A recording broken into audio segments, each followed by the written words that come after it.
Idadating lang namin dito sa Manila. Ang kaibigan ko, biyahe pa Bacolod. Morning! Good morning.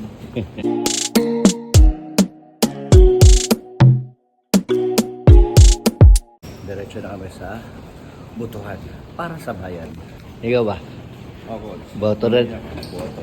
Diretso? Diretso kahan. Presinto. Presinto. Parang pangit pakinggan yung presinto.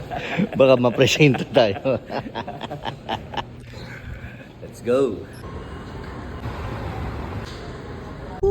Salamat, salamat. Salamat, Coach Idol, sa pagsundo. Let's go! Oras naman para tayo bumoto. Responsibility natin bilang Pilipino. Winner.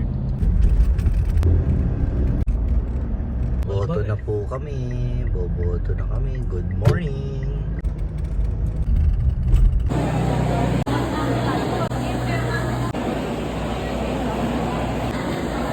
Tapos na ang ating pagboto. Ito, mahaba na pila. Diba? Good luck sa ating mga candidates. Good luck sa ating mga kababayan na boboto. Yes sir, thank you Lord.